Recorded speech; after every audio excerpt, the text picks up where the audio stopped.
This is a Dreamcast Junkyard production.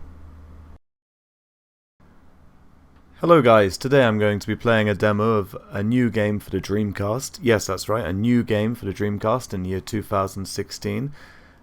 Doesn't quite have, that expression doesn't really quite have the ring it had a few years ago. I mean, only 3 or 4 years ago that really was quite a surprising thing, but now it seems we're getting Dreamcast games every few months. I mean, we've got Slave coming soon, Alice in Dreams Tournament, that Space Cowboy, whatever it's called, and that's just to name a few. I'm sure there's more, but anyway, this game is called Xenocider, and it's in development at the moment, being developed by a team called Retro Samus.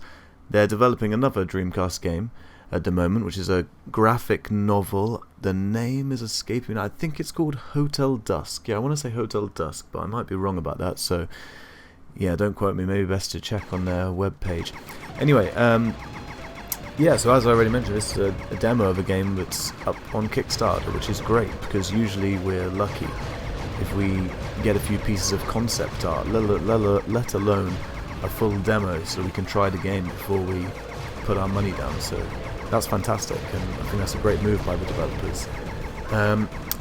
You can download an image for the game from their official webpage, I believe, but don't worry, down below in the description I'll put all the links you need to download this demo if you want to try it for yourself. The game, as you can see, is an on-rails shooter in the vein of Space Harrier. If you watch the Kickstarter presentation the team made, they do cite Space Harrier as one of their big influences, but I actually think that it's much closer in gameplay and style to a game called Sin and Punishment.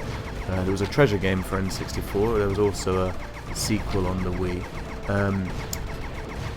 Well, why do I say that? Well, just like in all on-rail shooters, you control a reticule with the analog stick, but also you can control your character's movement, just like in Sin and Punishment, with the L and R triggers. On top of that, there's also a jump button.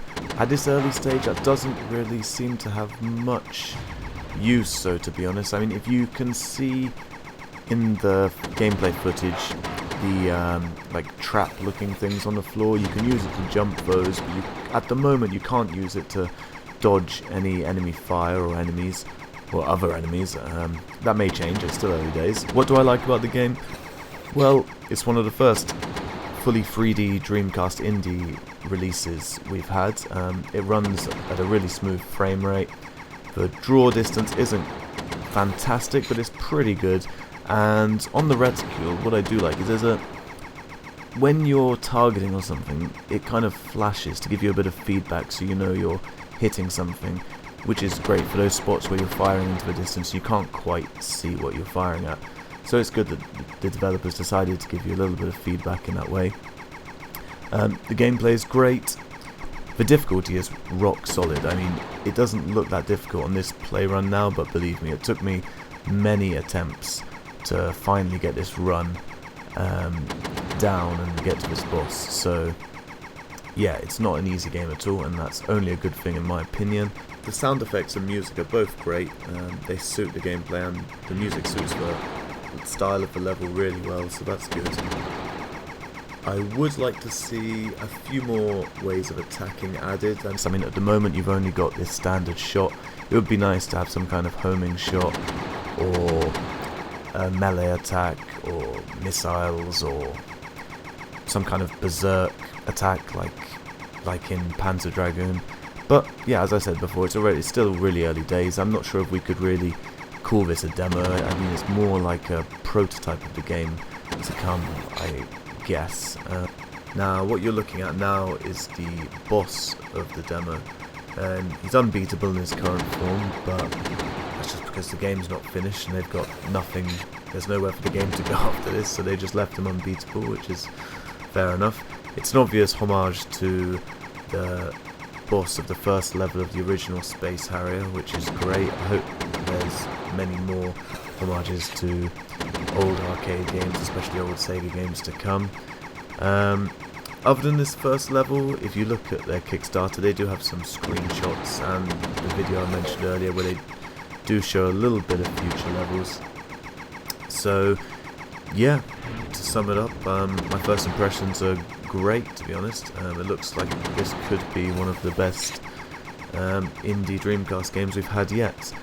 Is it worth the $50 that it costs to get a physical copy of the game on Dreamcast? Well, that's for you to decide, and I highly recommend that you check out the demo and take a look at their Kickstarter page. And if you do like it, then get your wallet out, because this isn't going to happen unless us fans get together and support the devs and make it happen. So it's up to you guys now. So yeah, if you like it, then let's make it happen. So yeah, I think that about sums it up. As always, if you liked this video, or even if you didn't, please check out our webpage, www.thedreamcastjunkyard.co.uk. Check out our page and group on Facebook, and be sure to listen to our roughly monthly podcast called The Dreampod. You can find that on iTunes. Okay, see ya.